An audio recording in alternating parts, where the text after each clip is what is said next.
E agora teremos mais duas presenças ilustres.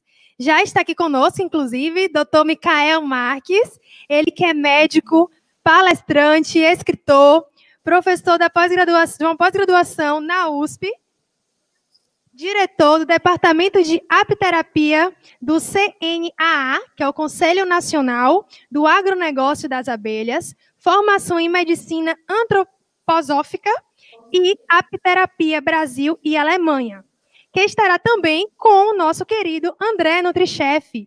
Ele que é nutricionista, técnico de cozinha, coautor do livro Estratégia Low Carb, em parceria com a nutricionista Ana Paula Pujol, docente convidado de pós-graduação e cursos profissionalizantes. Ele estará aqui abordando uma conversa bem bacana entre chefe e médico. Boa noite, André. Boa noite, doutor. Tudo bem? Boa noite. Tudo jóia? Boa noite. Tudo ótimo. Um prazer estar aqui com você. Que já estão aqui conosco. Olá. Oi, doutor. Tudo bem? Tudo bem. Muito obrigado pelo convite. É uma honra falar aqui com vocês, com o André. Estou muito feliz por essa oportunidade. Eu também muito obrigada. Muito feliz. Agradeço o convite, Melina. Para mim é um prazer ter conhecido o Dr. Micael porque, na verdade, você que uniu o médico e o nutricionista e a nossa cabeça já começou a pensar em diversas coisas juntos. Queria também parabenizar pela iniciativa do evento online e beneficente, né? Para mim é um prazer enorme estar aqui conversando com vocês e compartilhando conhecimento. Que bom, fico muito feliz. Eu não tinha dúvidas que essa parceria iria dar certo e que novos projetos iriam surgir. Então, desejo muito sucesso a vocês. Contem sempre comigo e bola para frente. É com vocês, apresentem um tema, qualquer coisa a gente está por aqui, tá bom? Um abraço. Obrigado. Obrigado. Então, vamos começar, né, André? Isso mesmo. Então tá. Então, o tema hoje, pessoal, é mel, própolis, samburá, uma conversa entre médico e nutrichef, né? O que pode ocorrer numa conversa tão fantástica e completa como essa? Né? Então, André, o que você acha da gente falar de começar com um dos temas que talvez é o que as pessoas ficaram mais curiosas, que é o samburá. Que palavrão é esse, né? Pois é. Eu e o doutor, a gente vai fazer uma palestra como uma conversa mesmo, só para contextualizar para vocês como que vai ser. E também, como a gente aplica no nosso dia a dia, a gente vai trazer muito dessa nossa realidade para que vocês também consigam aplicar no dia a dia de vocês, com ideias de receitas, a gente vai mostrar alguns ingredientes. E claro que o Dr. Micael, como é um expert nesse assunto, começa aí explicando para vocês sobre o que é o samburá, já despertando a curiosidade. Então vamos lá. Então, assim, todo mundo conhece pólen, né? Pólen de planta. Já é uma primeira diferença que a gente tem que fazer. Então, assim, a planta, algumas plantas fazem um gameta masculino, né, chamado pólen. Então, esse é o pólen floral. Nós estamos falando do pólen apícola. O que é o pólen apícola? É a abelha, ela vai lá na flor, coleta o pólen, que é a fonte proteica delas, e leva para a colmeia. Esse é o pólen apícola. Ele está lá no último par de patas das abelhinhas, chamadas corbículas. Quando ela coloca no favo, ele já troca de nome. Aí já começa a ter o nome samburá ou pão de abelha. Então, o que é o samburá ou pão de abelha? É o pólen estocado. E qual que é a diferença do pólen estocado para o pólen que está sendo transportado? A diferença é simples. O pólen estocado, ele possui pequena quantidade de mel como um conservante, né? As abelhas são altamente sábias, né? E ele é enzimado. Elas colocam enzimas salivares ali no samburá. Então isso faz com que esse pólen ele seja mais biodisponível para as abelhas e para os seres humanos que vão consumi-la. Né? Então esse é o samburá. Né? É o pólen apícola estocado. Eu conversei com o André da gente mostrar, né, alguns produtos. Né, André? Você quer mostrar o que você tem de pólen? Na verdade, você tem pólen aí. Eu tenho pólen normal, que ele é como se fossem umas bolinhas, né? Para quem nunca viu pólen na vida, eu estou tentando mostrar aqui no vídeo. Isso. E esse pólen aqui, ele tem um sabor levemente adocicado, que eu acho que é o mesmo que tu tens aí, por coincidência. É. E eu gosto muito, na gastronomia, de utilizar ele em finalização de pratos e também colocar ele em algumas bebidas, alguns molhos, porque como ele tem essa textura que tem uma leve crocância e ele é uma excelente fonte de proteína, super anti-inflamatório também, eu gosto de colocar ele em diversas preparações para que a gente brinque realmente com as texturas. Então, para a finalização de uma salada, se eu fiz algum smoothie ou algum bowl que hoje as pessoas têm feito muito, tipo um bowl de açaí, um bowl de outras frutas congeladas, um smoothie mais cremoso, com coco, com maracujá, com banana, eu coloco um pouquinho de pólen na hora de comer, que fica delicioso e dá um leve sabor adocicado. Você mistura com alguma coisa ou coloca ele direto?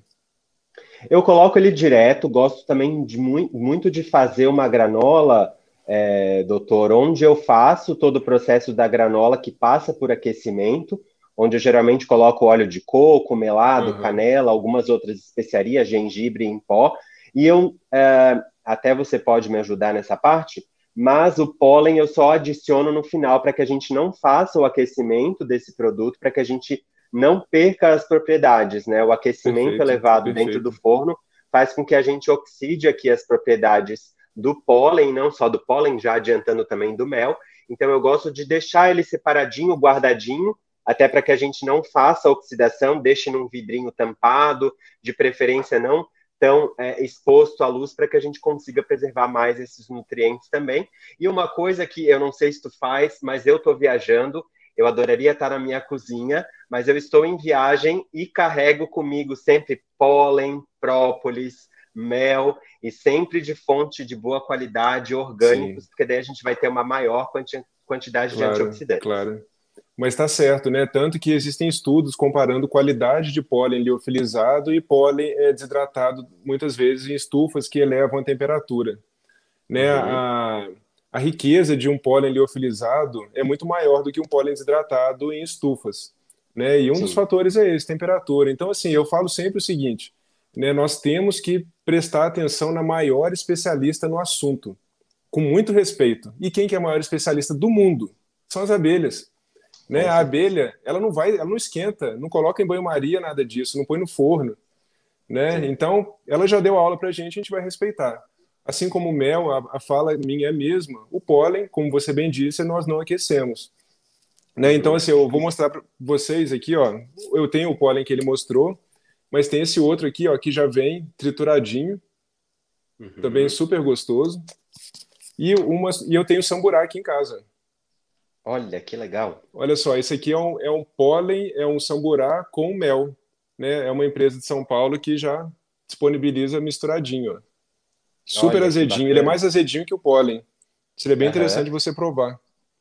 E uma coisa que eu acho interessante também, até contextualizar, de repente as pessoas não sabem, é que o processo de liofilização é um processo a frio, tá, pessoal? Então é isso que a gente está falando. O processo de desidratação, a gente tem aí muito exemplo das frutas secas que são desidratadas, que elas perdem o líquido, né? E o processo de liofilização, a gente também tem algumas frutas, e aqui, consequentemente, este pólen, ele é liofilizado. Então, como ele passa por um processo de uma temperatura muito elevada, fria, a gente consegue preservar mais esses nutrientes. Mas, como já foi falado na palestra anterior, investimento em saúde requer que a gente também preste atenção no que a gente está colocando no nosso prato, então vale a pena investir na qualidade dos nossos insumos. Sim, claro. E assim, um detalhe interessante, né? Esse pólen, o primeiro pólen que a gente mostrou, ele é pólen de Apis mellifera, que é abelha com ferrão, a abelha que pica, né? A famosa abelha Europa, abelha africanizada. Esse aqui é de uma abelha brasileira. Então, assim, o sabor... Você já provou, André, o samburá de abelha sem ferrão? Não provei ainda, mas eu vou... Agora, retornando para casa, com certeza eu vou provar. Então, o sabor é muito diferenciado, né? Ele é mais azedinho, ele não é tão doce, não é tão adocicado. Então, assim, para você que faz esses pratos fantásticos, né, eu tenho certeza que vai sair muita coisa legal. Quando a gente não começou a falar do mel, mas eu acredito, a gente sabe que, e tu vai falar com mais propriedade, existem diversos tipos de meles, e consequentemente o sabor de um é mais adocicado, outro é mais cítrico, outro tem um sabor mais suave. E na gastronomia a gente pode sim utilizar em combinações diferentes para que a gente consiga preservar mais este sabor, né? Sim, e o que eu acho é um movimento bem interessante, bem atual também. A alta gastronomia descobriu esses meles, né? Tanto de apis mellifera quanto os meles de abelhas nativas, nossas abelhas sem ferrão. Então, assim, cada prato pede um mel de uma abelha, de uma fonte floral ou não diferenciados. Então, vamos começar a falar do mel, né? O que que é mel? Então, mel é a fonte de carboidrato das abelhas, né? E o mel não é exclusivo de flores, né? Existem méis que não vêm de flor. Poucas pessoas sabem disso, né? Existem, inclusive, méis de péssima qualidade que vêm de sorvete, refrigerante, né? Então, isso a gente não quer pra gente. A gente quer basicamente dois tipos de méis. A gente quer o mel floral, que é o mais conhecido, todo mundo acha que o mel só vem daí, mas a gente quer também o mel de melato, né? O que que é o mel de melato? Eu tenho até um para mostrar aqui para vocês. Olha como é que ele é escurinho. Sim, ele Esse é o lembra mel, o melado, né? lembra o melado. Esse é o mel da Bracatinga. Super gostoso. Super gostoso e muito valorizado lá na Europa. Esse aqui vem lá de Santa Catarina, né? Então, o que que é o mel de melato? A abelha, essa aqui no caso, a Apis mellifera, ela pega as secreções da cochonilhas que estão na Bracatinga, que são açucaradas, e fazem o mel dele. Então, qual que é a diferença para um mel floral? É um mel que contém mais sais minerais, possui menos teor de açúcar, ele não é tão doce quanto o mel floral. Então, assim, daí imagino que um chefe vai começar a pensar, né? Outras possibilidades. Olha a cor dele, ele é um mel mais escuro. Sim, ele lembra muito melado e É, com certeza, como ele deve, como foi falado também anteriormente das punks, eu já imagino um belo molho de salada aí feito utilizando esse mel aí com até mesmo com a finalização de pólen, né? Porque às vezes a gente fica muito, que é o que a gente já conversou em outro momento, às vezes a gente fica muito preso em utilizar de uma forma só. E a gente pode colocar no nosso dia a dia mesmo, utilizando uma colherada para colocar um molho muito simples que o pessoal pode fazer utilizando esse mel, é colocando uma colherada desse mel, suco de meio limão, 2 colheres de azeite de oliva ou até mesmo um óleo de coco para enaltecer esse sabor mais adocicado. E, consequentemente, você já tem aí o molho de salada que é delicioso. E mais umas 2 colheres de água para emulsionar bem.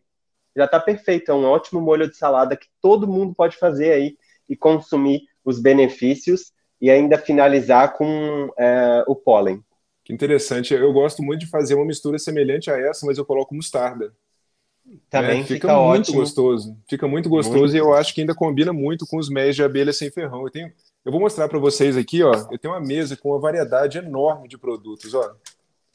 Não sei se vocês seguem o Dr. Mikael no Instagram, mas se não seguem, sigam, porque ele diariamente, hoje de manhã ele acordou e fez uma receita Ah, aí utilizando, e eu gosto muito, sabe, Mikael, de até utilizar, fazer emulsões com abacate, né? Eu adoro aham. fazer uma maionese de abacate, lá no meu Instagram tem uma Ah, vou receita de querer maionese ver. de abacate, que o Aham. pessoal pode colocar aí meles diferentes no preparo dessa receita, e transformar numa mousse doce, né, que é ótimo aí na hora de dormir, porque o abacate é uma ótima fonte de cortisol, que vai melhorar aí a nossa qualidade do sono, mas também pode utilizar o abacate como emulsão para fazer um molho de salada que fica delicioso, combinado com meles diferentes. Nossa, fantástico, né?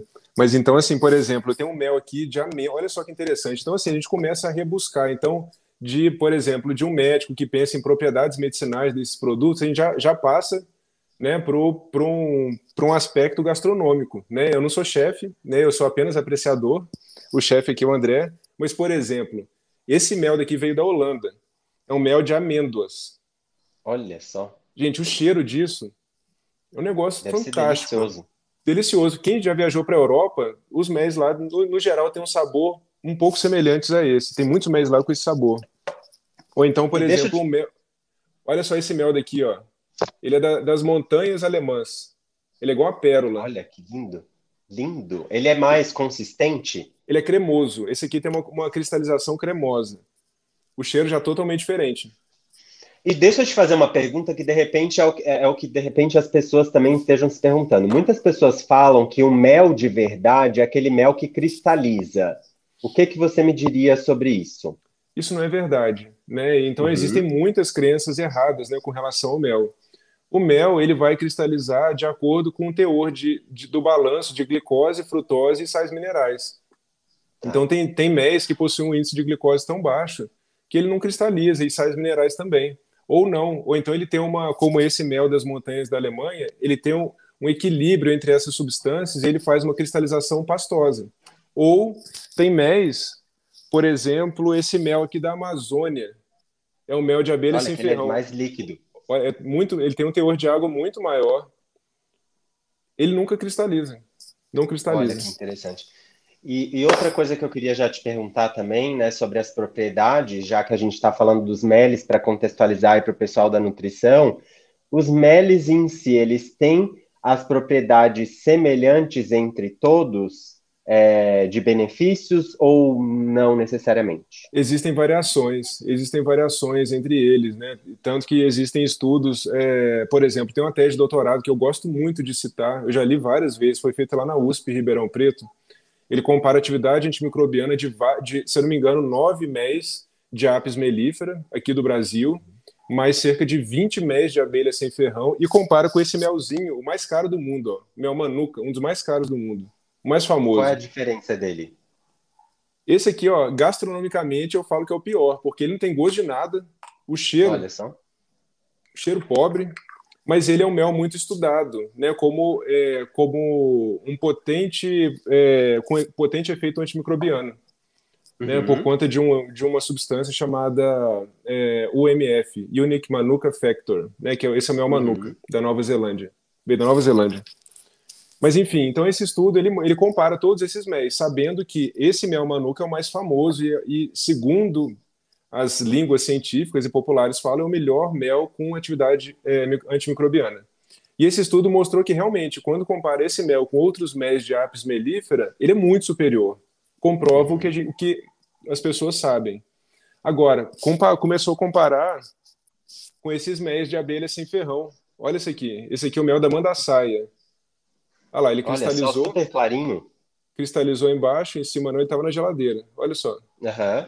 Azedinho, delicioso. Tem um toque floral bem intenso esse mel. Então, E mostrou como... esse. Só para finalizar, então, esse estudo mostrou Não, pode que falar. vários méis de abelha sem ferrão têm atividade antimicrobiana muito superior ao mel manuka. Muito superior. Uhum. Então, assim, já abriu uma porta gigante, né, com relação a esse questionamento. Então, por exemplo, tem muitas pessoas que acham, que falam, né, que a própolis verde é melhor. Realmente, tem muito, eu já estou até antecipando, né, mas tem muito estudo, e quem estuda própolis verde fica fascinado, quer usar ela. Mas quem garante que ela é Uhum. melhor do que todas as outras? A gente não sabe, por exemplo. Eu tenho aqui uma. Depois a gente passa para a própolis. Vamos continuar no mel por enquanto. Não, o que é mais interessante também, e só para contextualizar, como tu falou muito bem no começo, o mel é uma excelente fonte de carboidrato, né?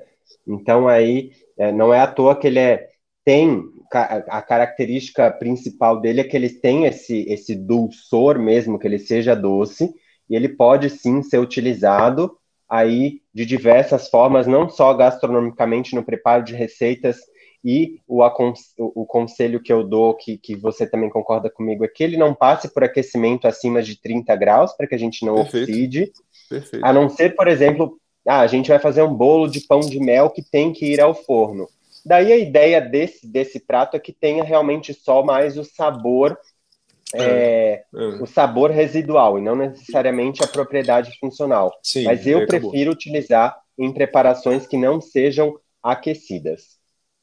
Perfeito, perfeito. Então, assim, aí a gente começa a refinar o paladar para esses produtos, né? Um mel nunca é igual ao outro mel, né? Então, o que que vai Uhum. variar? Vai variar o local, vai variar a abelha que coletou, e vai variar a espécie de planta ou animal que a abelha coletou esse produto. Então, por exemplo, eu tenho um mel aqui, lá do Canadá, um mel de Uhum. trigo sarraceno. Olha que Olha, para legal. mim, esse é o pior mel de todos. Mas olha que lindo ele. Ele é igual um piche. Sim, ele é muito Olha, bonito. devem ter receitas que vão salvar ele, mas é um mel ruim, mas tem estudos que mostram atividade antioxidante impressionante no mel desse, ó. Olha que Ele, legal. ele, ele, ele tem uma cor de daquele néctar de coco, sabe? Que é mais Sim, escuro. sim, Mas ele sim. tem um sabor mais menos doce ou mais ácido? Ele é menos doce, ele é amadeirado. É um sabor bem Deve, amadeirado. deve, provavelmente, não sei se o pessoal ou você já experimentou utilizar em receitas sem glúten o próprio trigo sarraceno. E ele tem um gosto muito característico, levemente, porque ele é fonte de tanino também, né? Que acaba Hum, sendo uma propriedade antioxidante, super anti-inflamatória, anti-aging, e, consequentemente, por ele ser de trigo sarraceno, consequentemente, ele deve ter esse sabor aí mais característico, até pela presença pela polinização do trigo sarraceno, né? sim, sim. E agora que um mel da minha região, né? Olha só como é que ele cristalizou. Olha só. Olha, tá vendo? Aham. Mas olha, de um aroma, parece que eu estou cheirando a colmeia. Esse aqui é um mel cru, né? Então eu gosto de conversar diretamente com o apicultor. Né? Então quase Uhum. todos esses mels aqui eu comprei diretamente do apicultor e eu converso com ele. Primeiro eu tô testando ele, claro, quero ver se ele sabe o que ele está fazendo, porque eu já passei muita vergonha, André. Eu fiz um estágio uma vez na Alemanha, numa fazenda Uhum. de apicultura biodinâmica, que é a apicultura que utiliza a filosofia antroposófica. Levei Sim. um mel que para mim era de boa qualidade, levei pro apicultor, como é que chama? Enfim, pro chefe apicultor, né?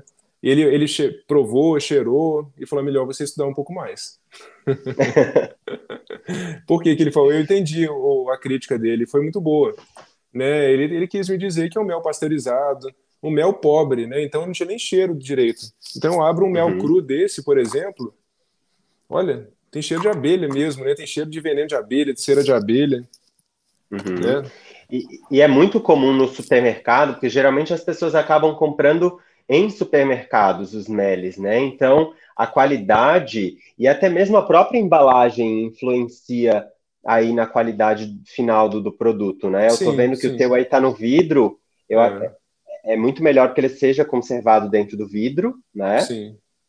E se a pessoa quiser, por exemplo, meu mel cristalizou e eu preciso que ele fique cremoso novamente. Não sei se de repente você faz isso, mas eu aconselharia fazer um banho-maria bem leve, tipo, faz o aquecimento da água, coloca o vidro ali dentro para que ele volte. Não no micro-ondas, por favor.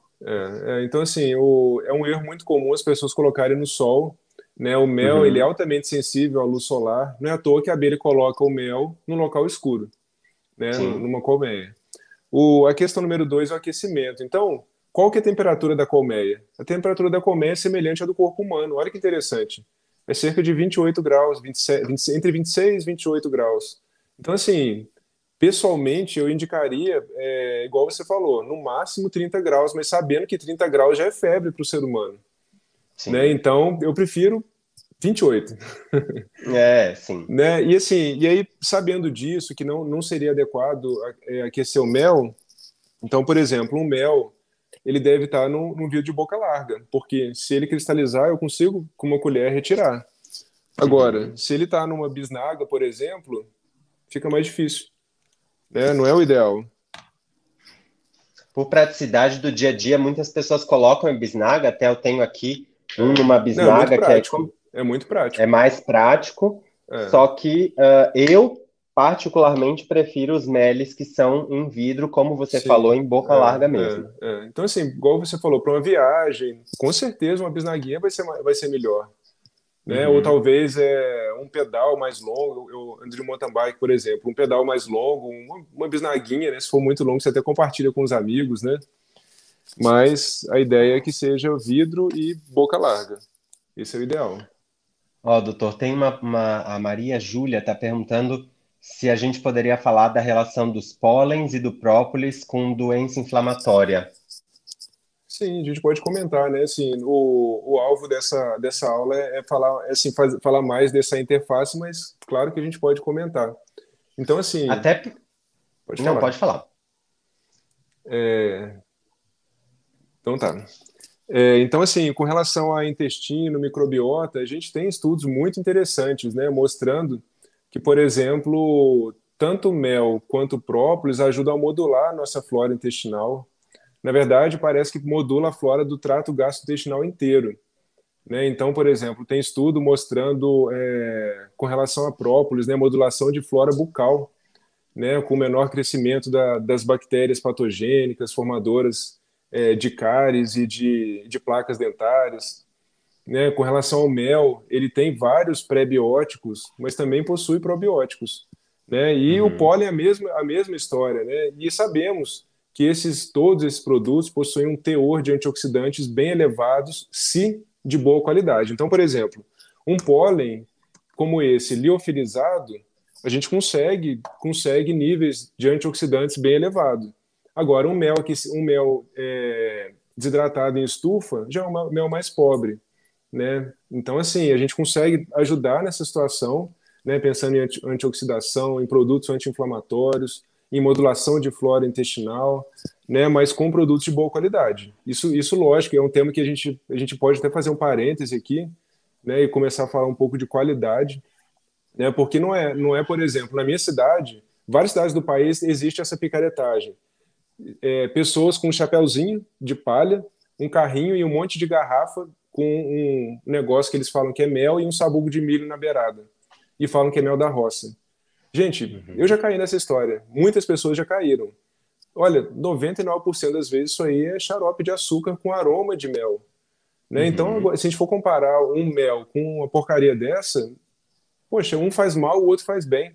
Né? O mel não é só açúcar. Né? Outro dia eu vi um Sim. médico falando que mel é só açúcar, mel não deve ser consumido. Poxa, vai estudar um pouquinho, né? Não é só isso. Tem muitas substâncias além disso. Amo trigo sarraceno. Legal.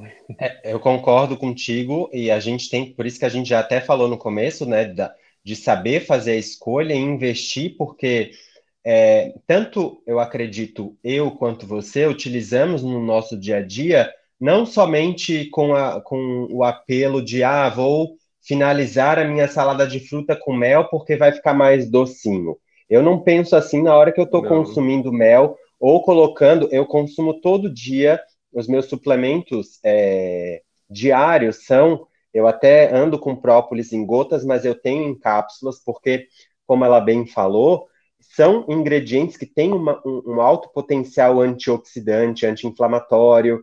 Então, para melhorar a nossa imunidade, especificamente nesse momento que a gente está passando de pandemia, também não é uma coisa que a gente vai consumir hoje e depois de 7 dias a gente vai consumir de novo. É como tanto eu quanto você, diariamente a gente faz o consumo Sim, desses ingredientes, não com o apelo que seja para dar sabor, e sim porque eles têm essas propriedades que sim, fazem muito bem para a gente, né? sim. E assim, o que é muito interessante nisso tudo, né? A gente começa, né? Poxa, é tão saudável, né? Tem tanta coisa boa, mas ele começa a descobrir um lado que é do André, né? Que é, poxa, esse mel daqui, olha o sabor dele. Quando eu faço muitas viagens internacionais, por conta de abelha, mel, produto apícola. E assim, a primeira coisa que eu faço é procurar um supermercado lá fora. É muito bom comprar em supermercado, Uhum. procurar apicultores, né? Eu quero provar, eu quero sentir o cheiro, enfim. Cada um é diferente. Isso é muito fantástico. Né? Então a gente precisa de produtos de boa qualidade. E uma coisa que eu queria também, estão falando sobre o pólen micronizado. É esse aqui. Isso, pode mostrar. É esse aqui, ó. Que É ele um pólen tá muito bacana. batidinho, né? Trituradinho. Ele tem alguma tecnologia, né, de realmente fazer o pólen ficar mais biodisponível. Uhum. E uma coisa que eu queria também indicar para o pessoal, em relação à saborização do mel, a gente pode separar uma quantidade de mel dentro de um vidro e saborizar ele com especiarias, por exemplo, que eu já fiz algumas experiências. Então, eu pego um pau de canela, pego cardamomo, pego Uhum. anis estrelado, boto gengibre em pó, deixo num potinho e tem um mel aromatizado com especiarias para que eu consiga utilizar, daí eu deixo aí um tempinho ele num vidro, num cantinho escuro, para que daí eu utilize em algumas receitas para que tenha um sabor diferente, tá? É uma ideia Interessante, também né? que as pessoas podem fazer também. Eu Por gosto muito com exemplo, o cacau. mel é uma delícia com cacau. E outra coisa Isso. também, o mel é uma ótima fonte de carboidrato. E a canela é um ótimo hipoglicemiante natural. Então, eu gosto muito de fazer o casamento dos dois, porque hoje em dia as pessoas estão muito com medo de consumir alimentos que são fonte de carboidrato por Sim. paranoia de dieta, de É. estratégia low carb e cetogênica. Mas a gente pode fazer aí a junção utilizando um mel de ótima qualidade associado à canela, por exemplo, que já tem muitos estudos comprovados como hipoglicemiante natural, e a gente tem um casamento perfeito aí para utilizar nas nossas receitas. Inclusive, André, Michel está perguntando como devo utilizar o mel. Né? Então, o André já deu várias dicas, né, das finalizações, né, dos molhos. Né? Eu também gosto muito de fazer molhos com méis. Um tema que é muito interessante e é uma pergunta que eu recebo com uma frequência muito grande é a seguinte: se o diabético pode consumir mel? Né? Então, Uhum. existe um tabu muito grande, né? Igual você começou esse assunto agora, né? Será que o diabético não pode consumir nenhum carboidrato? Né? Então eu sempre eu devolvo a pergunta. Eu sei que essa não é uma estratégia muito boa, mas enfim, eu falo, tá, tudo bem. O diabético ele come macarrão. Eu não estou perguntando se é ideal ou não, mas ele come macarrão, ele come arroz? Sim. Poxa, mas ele tá preocupando com mel, né? Mas como assim? Eu Uhum. não entendi a ligação, né? Porque um tem muito mais carboidrato que o outro, né? Sim. Assim, essa é uma avaliação simples que a gente pode realizar, mas existem estudos mostrando benefício tanto para o diabético tipo 1 quanto para o diabético tipo 2, né, na Uhum. utilização do mel. Né? Então, existe um estudo muito interessante que ele tem uma frase que ele fala assim: o mel possui grande capacidade antidiabetogênica. Isso é muito interessante. E aí ele discute em todo o artigo, mas por quê? Sendo que a maior parte dele é açúcar, são açúcares, principalmente frutose e glicose. Né? Uhum. Então, eles não sabem ainda o que, mas existem hipóteses de serem esses micronutrientes, né? Uhum. Esses fitoquímicos que o mel possui em grande abundância. Mas aí a gente volta na questão qualidade. Né? Será que se eu consumir um mel pasteurizado, por exemplo, vou estar ajudando nessa situação? Claro que não, eu vou estar atrapalhando. Não. Né? Mas é claro que tudo isso dentro de um contexto organizado, não é aquela pessoa que está comendo junk food o dia inteiro vai botar mel. O mel não vai ser o culpado, mas também não vai ser legal, né? Eu acho que é sempre importante a gente ver hemoglobina glicada, né, para que a gente tenha aí um parâmetro bem eficiente de como Sim, está sim. a glicemia, a glicose desse paciente nesse período de 3 meses e, consequentemente, esses alimentos aí que têm um potencial antioxidante muito grande, eles são ótimos, né?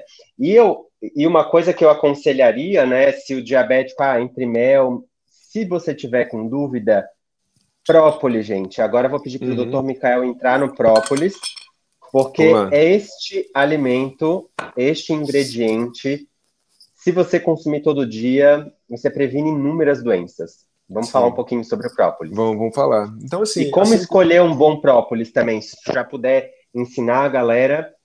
olha, isso é bem complexo, viu? Poder escolher um bom própolis. Eu só um parêntese, uma história. Eu adoro contar história. Eu fiz curso de um dos vários cursos que eu fiz sobre abelhas, né? Foi lá na UFV, Universidade Federal de Viçosa, com um Uhum. professor fantástico chamado Eider Santana. E, enfim, eu saí dos cursos dele e falei, nossa, eu vou fazer tudo meu agora. E aí eu falei, vou fazer o meu extrato de própolis, porque eu não estou confiando nesses aí que eu estou vendo no mercado. E aí eu entrei em contato com um apicultor bem antigo da minha cidade, falei, eu quero comprar própolis verde. E tudo bem, paguei, não foi tão baratinho. E aí, chegando em casa, eu abri o saquinho, o que que eu encontrei? Própolis verde, né? Dá para ver o cheiro, o aroma, o sabor, é bem picante. Mas possuía também madeira pintada de azul. Então você imagina, é um apicultor que até hoje ele faz extrato para vender. Né? Uhum. Imagina a qualidade do extrato dele. A própolis é boa? Excelente. Eu tenho certeza que é um local, inclusive, orgânico. Mas ele vai extrair a madeira, talvez não vai sair muita coisa, mas vai sair a tinta e talvez um verniz que ele colocou ali no extrato Sim. dele. Então, olha a qualidade desse produto. Né? Então, assim, é muito complexo, envolve muitos detalhes, muitos detalhes. Uhum. Né? Então, por exemplo, envolve inclusive se o apicultor ele alimenta as abelhas.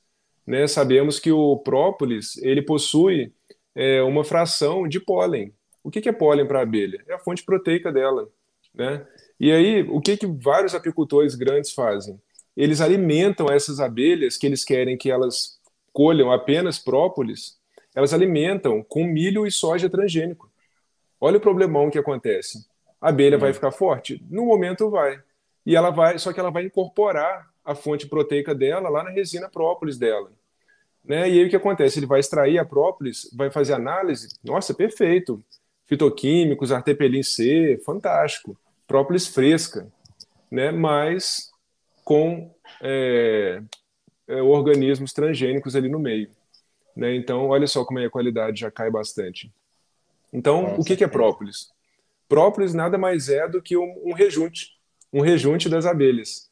Né? A abelha utiliza a própolis para fechar a colmeia, para manter a temperatura estável, manter um ambiente não asséptico, mas um ambiente com uma flora saudável para as abelhas. E a abelha utiliza a própolis também para se proteger de micro-organismos, como eu comentei, mas de organismos grandes. Então, por exemplo, se entrar um rato dentro da colmeia, as abelhas não vão ter força, por mais fortes que elas sejam, de retirar esse animal enorme de dentro da colmeia. Elas vão matar o rato e vão cobrir de própolis, vão mumificar esse animal. Né? Então, tanto que um dos elementos na mumificação dos egípcios é própolis. Né? Os egípcios foram grandes apicultores. Né? Tem até um artigo muito interessante mostrando, né, a cultura egípcia e apicultura. Né? Muito interessante. Então, o própolis vai variar de acordo com a abelha, de acordo com a espécie de planta que ela coleta a resina. Então, por exemplo, uma própolis que fantástica, né? Eu vou até mostrar para vocês aqui a cor dela. Olha, essa é a própolis vermelha. Deu para ver? Deu. Ela é igual sangue. Essa eu não conheço. A gente já conversou. Já conversou sobre ela. É isso, eu quero muito experimentar. André, eu gostaria muito que você provasse isso aqui com água de coco. É fantástico. Então, hoje, se a gente for falar de própolis, e vamos falar fama científica, não existe esse termo, mas fama científica, quais própolis são mais estudados? Número 1 é própolis verde. Então, você pode viajar pelo mundo e se encontrar alguém que entende um pouco de abelha, você fala, eu sou do Brasil. A primeira coisa que a pessoa vai falar não vai ser do futebol e do carnaval, não, vai ser da própolis verde. Ela é muito famosa. Quando eu fui ano passado, por exemplo, para a Alemanha, quando eu falava de própolis verde, as pessoas, o olho até brilhava, porque era um evento que muitas pessoas entendiam desse assunto. Mas essa aqui é a número 2, é a própolis vermelha. É uma própolis nossa também, exclusiva aqui do Brasil. Ela é coletada pelas abelhas Apis mellifera de manguezais, de uma planta chamada Dalbergia castophilum, nome popular rabo de bugio. Né? É uma própolis que, inclusive, possui fitoestrógenos. Né? E existem vários estudos, por exemplo, tem um muito interessante da Unicamp, comparando com própolis verde em células de câncer de próstata, com um efeito muito superior à própolis verde. E o mais interessante agora, fazendo o link com o seu trabalho. Ela é muito gostosa, André. É uma própolis que ela é adocicada. Olha que interessante, né? Ela é adocicada e quando a gente coloca na água de coco, isso você vai explicar. Eu não sei porquê, mas parece que o doce do coco ele realça. Sim. É muito interessante. Muito gostoso. Muitas pessoas não gostam do própolis, porque o própolis verde especificamente, porque ele tem um sabor uma picância, né? Que é uma picância, né? Então, eu até aconselho para quem não tolera este sabor, eu tenho aqui umas cápsulazinhas. Legal. Eu tenho cápsulazinhas de própolis, porque 2 delas a gente não consegue sentir essa astringência. Como eu não provei o própolis vermelho e eu quero provar, eu acredito que por alguma... Eu tenho que experimentá-lo, mas provavelmente deve ter alguma composição específica que vai realçar esse sabor doce. Acho que até vi hoje que teu filho fez um suco para ti, não? Foi água de coco com própolis. Ele sabe que eu adoro essa mistura. E é uma delícia, né? Porque é um jeito de a gente consumir. E até mesmo quem não tiver acesso ao própolis vermelho agora, gente, é uma boa estratégia essa que o doutor está falando, para que a gente consuma o própolis, especificamente até como um shotzinho pela manhã, e a gente coloque com algo que, de repente, vai fazer com que a gente tolere um pouco mais o sabor. Então, diluir ele numa água de coco, botar mais ou menos 15, 20 gotinhas de própolis e começar o teu dia aí já é uma boa estratégia. Pode colocar um pouquinho de suco de limão também, que vai ficar gostoso. E temos as cápsulas também. E temos as cápsulas. E assim, falando de própolis ainda, eu tenho vários tipos de própolis aqui. Tem uma aqui que é muito interessante. Ela é de uma abelha, se eu não me engano, essa aqui é de abelha borá, uma abelha sem ferrão. Parece whisky. Olha só. Parece whisky. Olha só, é altamente amadeirado. E a gradação alcoólica desse aí é maior? Então, deixa eu ver se está escrito aqui. Ele fala que de extrato seco ele tem 15%. Né? Então ele deve ter um pouco mais de álcool, sim. Sim. E qual é a diferença, falando dessa porcentagem, né, que tem de 15%, de 30%, de 25%, o que caracteriza isso? Então, assim, inclusive é uma malandragem de algumas empresas, né, essa porcentagem. Porque, na verdade, a avaliação que nós que conhecemos um pouco mais do assunto queremos buscar é a porcentagem de extrato seco. Não adianta, por exemplo, muitas pessoas até por desinformação falam o seguinte: esse extrato aqui eu que fiz, eu coloquei 50% de própolis e eu coloquei 50% de álcool. Então, é um extrato a 50%. Não é assim. O extrato a 10, 20, 30%, ele é feito, é secado todo o conteúdo dele e é avaliado o resíduo sólido. Essa é a porcentagem de extrato seco.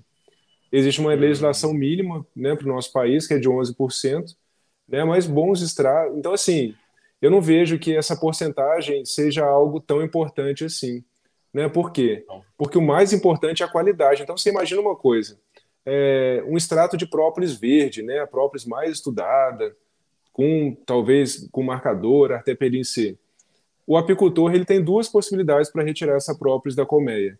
Ele pode tirar fitas, né, que é o padrão internacional atual, mas ele pode, e a fita, qual que é a vantagem dela? Ele vai retirar uma própolis fresca, né? Em poucos dias a abelha, se for uma abelha de uma colmeia de uma boa genética, ela fecha rapidinho aquela fresta aberta e ele colhe, né, uma fita fresca em 7 dias, 10 dias no máximo.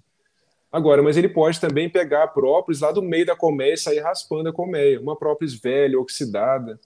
Então você imagina, eu tenho um extrato a 30% de própolis oxidada, mas eu tenho às vezes um extrato de própolis a 11%, os simples 11%, mas de uma própolis fresca, de uma própolis nível exportação.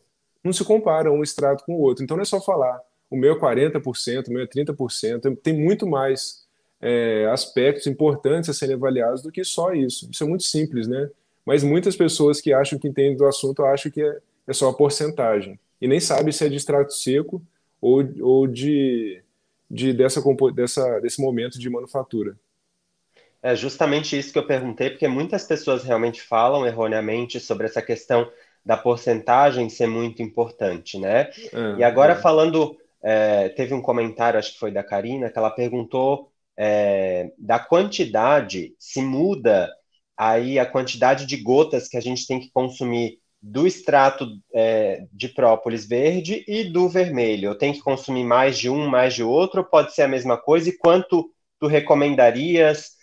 Se pode ser 2 vezes ao dia, 3 vezes ao dia, ou se isso é exagero? Então, comenta assim, ó, pra gente. eu vou te falar pela minha experiência empírica, porque através dos estudos a gente não tem uma dose exata de quanto tomar. Sim. Né? Mas na minha prática, eu indico para um paciente como nós, né? Alguém que não tem nenhuma doença mais grave, né? No momento, que esteja...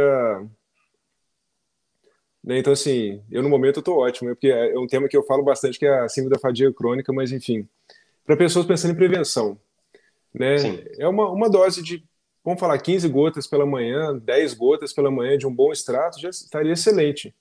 Agora, um paciente doente, a conversa muda. Então, por exemplo, um paciente oncológico, né, um paciente que eu vou querer oferecer para ele altíssimas doses de própolis. Por exemplo, verde, vermelha, a baiana, que eu gosto bastante também, já tem outro sabor, outro aroma. Né? Então, assim, um paciente oncológico, eu vou querer oferecer várias gramas para ele por dia. Então, normalmente, eu vou indicar quando por exemplo, tem empresas no Brasil que fazem a própolis verde em cápsula, né? Eu vou indicar altas doses, e vou indicar a vermelha, eu conheço só em gota, eu vou indicar gota, mas numa dosagem maior também. Sim, perfeito. O pessoal também perguntou aqui se tem diferença do extrato de própolis alcoólico e não alcoólico. Tem um que é melhor que o outro? Tem diferença. Então, assim, é um tema até polêmico, né? Porque, teoricamente, o extrato de própolis aquoso, ele é altamente instável, né? Então, a água ela não consegue extrair grandes quantidades de fitoquímicos do própolis. E aí o que acontece? Por ser uma mistura instável, na maioria das vezes existe necessidade de se acrescentar conservantes nessa mistura. Então, se torna uma solução de pior qualidade, né? Eu não tenho a informação de como as empresas no Brasil têm feito isso, mas eu acredito que não tem como muito fugir dessa necessidade de um estabilizante ali no meio.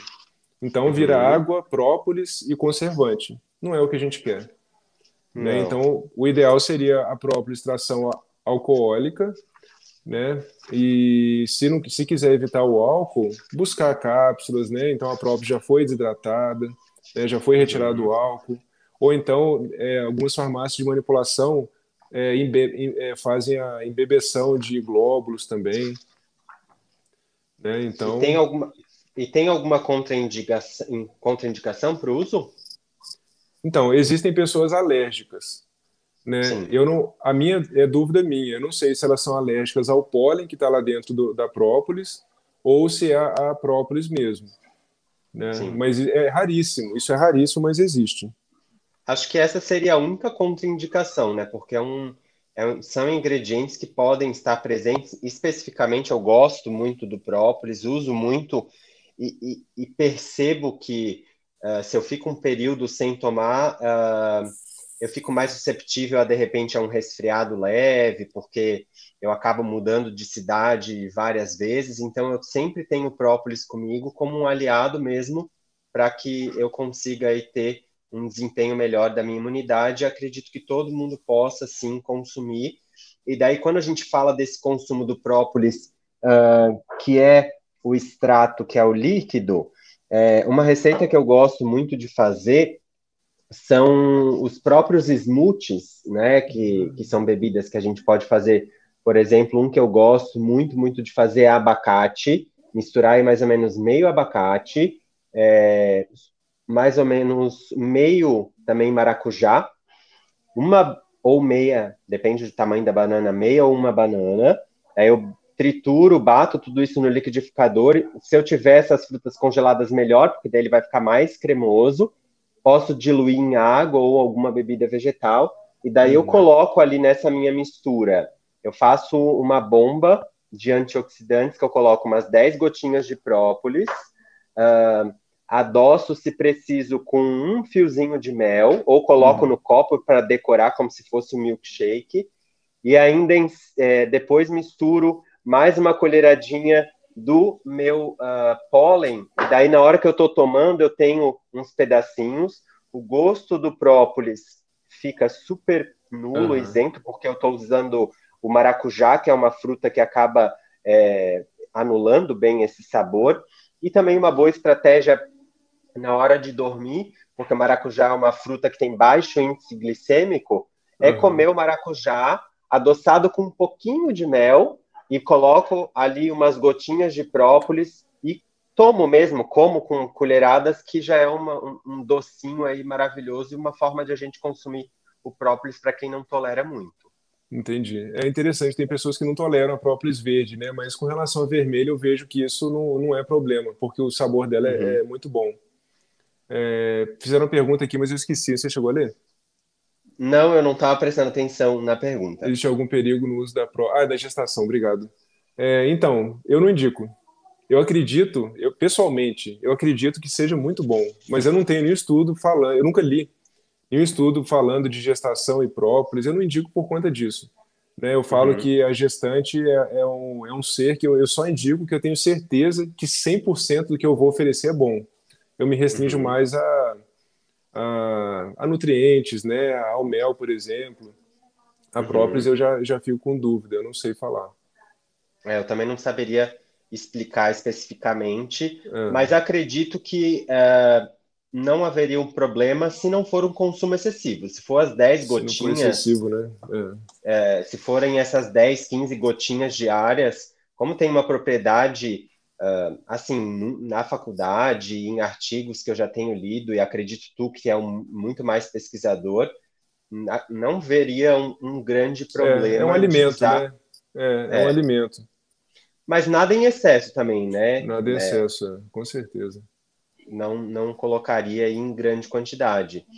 O pessoal Sim. também tinha perguntado sobre como descobrir se o mel tem baixa qualidade. Ah, eu vi essa verdade, obrigado. Então, no Google tem muitos vídeos ensinando, né? Como fazer o teste do iodo, como fazer o teste daquilo e não sei o quê. Bobagem tudo isso. Né? Então, assim, na verdade, a gente tem que conhecer a fonte de onde está vindo e a gente tem que questionar o produtor, né? Porque se Uhum, ele aquece, onde que está essa colmeia. Para vocês terem ideia, na Universidade Federal de Viçosa já fizeram uma pesquisa que foi a seguinte: qual refrigerante as abelhas mais gostam? Né? Por uhum, quê? Porque na falta de fonte de açúcares, ela vai pegar o que ela encontrar, no caso da Apis mellifera. Então viram que uhum. ela gostava mais de um refrigerante com limão, né? Sim. E então assim, isso vai influenciar também. Mas é mel também. Então assim, Uhum. é conhecer na verdade um pouco mais esses produtos, né? E argumentar e conversar com o profissional, com o apicultor.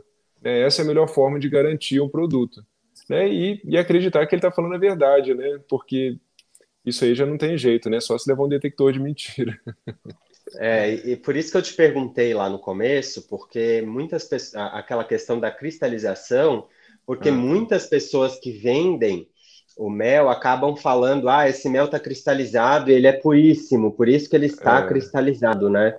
Que é, acaba sendo também não é algo que a gente pode não acreditar. dá para confiar, não dá para confiar apenas na questão cristalização, não. Então, assim, E eu da- acho que o ideal é ter empresas muito boas aqui no Brasil, tem produtores menores muito bons também. Então a gente Uhum. começa a estudar e entra nesse mundo, a gente vai vendo, né? E aí por aí a gente vai escolhendo, mas com certeza é um mundo fantástico de se conhecer novos, né, profissionais. Eu conheci mês passado um meliponicultor do Acre, né, Olha. do Acre. Ele faz méis, ele tem méis de tiúba, não me recordo, mas de uma abelha sem ferrão, que o sabor deve ser também extraordinário, né? Uhum. Então é sensacional. As pessoas acabam ficando muito presas também ao mel de laranjeira, mel de É, eucalipto, e é isso. isso. Eu acho que É o só mundo. isso. E assim, eu falo que o pior mel que a gente tem, o mel de verdade, né? O pior mel que a gente tem é o mel de laranjeira. Não estou falando que ele é Uhum, ruim, ele é super saboroso, né? Ele tem aquele leve cítrico e ele é bem adocicadinho. Mas o que sim. acontece? Para quem está escutando a gente, então vocês já viram uma produção convencional de laranja? Ela é altamente poluída, né? Muito agrotóxico, muito pesticida, é uma monocultura, né? Então, Uhum, assim, o mel não tem como ser um mel de boa qualidade, né? Vindo de uma planta que foi castigada com tanto veneno. Teve sim. uma vez, esse apicultor, ele virou até meu amigo. Eu até fiz live com ele já. Eu fui Uhum, na barraquinha dele, mel de laranjeira. Falei, opa, eu falei, esse mel daqui a produção dela, essas laranjeiras são orgânicas ou recebe muito veneno? Ele olhou para mim, falou, meu filho, você não pensa não, cara? É aquela produção venenosa. E começou a falar mal do produto dele. Eu falei, poxa, obrigado. Obrigado pela sinceridade, não Obrigado, eu vou adorei, comprar. né? Porque eu já sabia disso, né? Existem mel de laranjeira orgânico, sim, aí a conversa muda, né? Mas o mel, Sim. mas ele foi sinceríssimo. Hoje, se ele me falar, eu vou acreditar, né? Porque ele Uma... foi Não, é sincero. isso que a gente falou, né? E até aqui estão nos meus produtos, o meu própolis, não que a gente esteja levantando bandeira, mas assim, gente, vale a pena investir porque são antídotos Vale, para a gente. vale. Então, própolis aqui é orgânico, o melzinho também orgânico, né?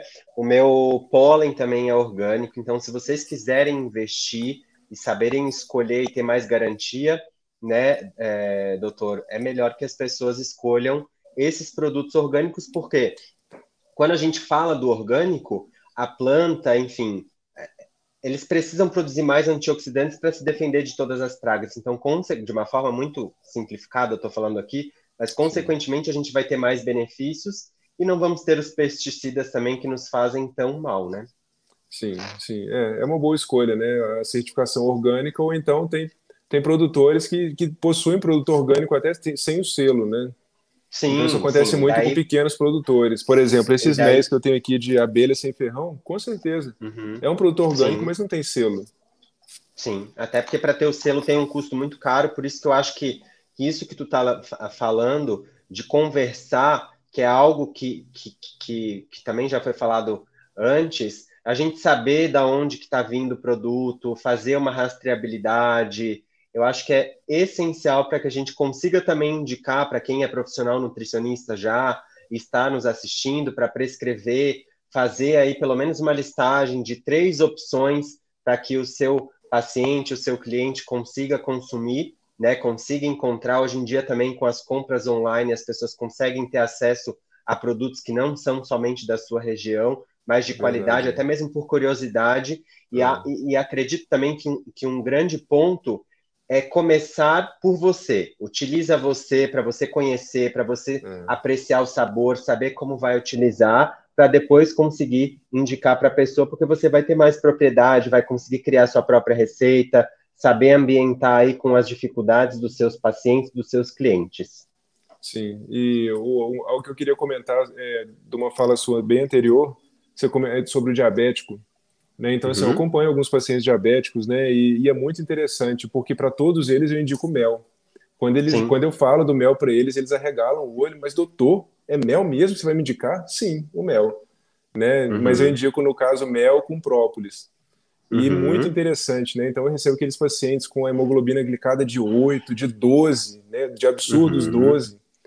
Sim. E em pouco tempo, né? Em 4 meses, às vezes nos próprios 3 meses, né? Essa hemoglobina glicada cai com o consumo de mel, né? Sim. Naturalmente não é essa única estratégia terapêutica, né? Essa é uma Sim. das, né? O mel, Deixa a eu te falar, própolis. deixa eu te falar uma estratégia aqui, né? O pessoal, eu lancei o meu livro, gente, que é bem legal, porque também as vendas ajudam um projeto social. Mas aqui no meu livro, doutor, eu tenho um suco que se chama Tutti Frutti Probiótico. Eu vou Ó, compartilhar com o pessoal aqui, ó, que é uma ótima estratégia para quem é diabético. E daí aqui não está escrito assim, mas a gente vai poder usar um ingrediente que é bem legal para quem é diabético e tem nesse suco, tá? Eu estou utilizando aqui gengibre, morango, batata yacon, que é um excelente alimento que não sei se vocês já consumiram, mas é hipoglicemiante, tem um sabor muito semelhante à própria pera, então é bem legal a gente de repente fazer um suco aí utilizando batata yacon, alguma outra fruta, pode ser um maracujá, daí a gente pode colocar o mel, o própolis e já fica bem legal como uma estratégia para um diabético. E se a gente colocar mais uma pitadinha de canela ou um cardamomo, um gengibre junto, eu acho que é uma boa bacana. ideia aí para quem tem um pouco de medo ou não conhece bem o paciente, mas como tu está falando, não é só essa estratégia, tem todo um contexto de ter uma rotina alimentar regrada, né? Tem todo, né? Então, assim, de preferência, o paciente ele vai. O ideal é que ele tenha um nutricionista acompanhando, né? Mas uma indicação médica, né, do mel, eu acho que isso é muito interessante, né? Uhum. Na história, por exemplo, Pitágoras, o próprio Hipócrates, né, considerava o mel como remédio universal, né? Então, a dieta de Pitágoras tinha mel e, enfim, era uma dieta bem simples: mel, frutas e esqueci o outro elemento. Aristóteles, Alexandre o Grande, todos eles passaram muito junto com esses alimentos, né? E Uhum. não foi à toa que eles foram seres tão grandes, né? Eu acredito muito na nutrição, né? A gente não é só o que a gente come, mas a gente é também o que a gente faz com os alimentos. Sim. Mas se a gente não se nutre de alimentos de boa procedência, não tem como pensar, não tem como ter uma atividade laboral adequada, bons sentimentos, né? Surge através disso também. Sim, com certeza.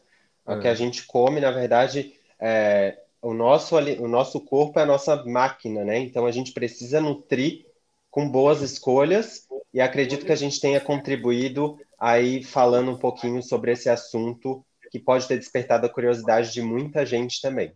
sim, muito obrigado, André, muito obrigado, Melina. Foi um prazer falar aqui com vocês. Muito, muito O obrigado. Foi prazer um foi prazer também. Idem, muito obrigada pela contribuição de vocês. Já sou fã de carteirinha dos dois. Doutor Micael eu já conhecia há mais tempo, né? Desde o ano passado a gente vem trocando aí ideias, vem conversando. Verdade. Doutor, muito obrigada pelo seu apoio, muito Obrigado obrigada a pelo seu você. carinho, né? Pelo conhecimento colocado aqui para nós com tanta excelência, com tanta maestria. André, Obrigado. também muitíssimo obrigado pelo seu sim, né? Pelo contato, por ter feito aí malabarismo para estar conosco hoje, bem sabemos. Muito obrigada pela presença de vocês. Desejo muito sucesso e que Obrigado. essa Para você parceria também. aí possa durar por muito tempo, né? Eu quero vê-los aí em lives, em eventos e etc, trabalhando juntos, tá bom? Um Tá bom. abraço, gratidão. Obrigado. Obrigado. Até mais, pessoal. Por nada.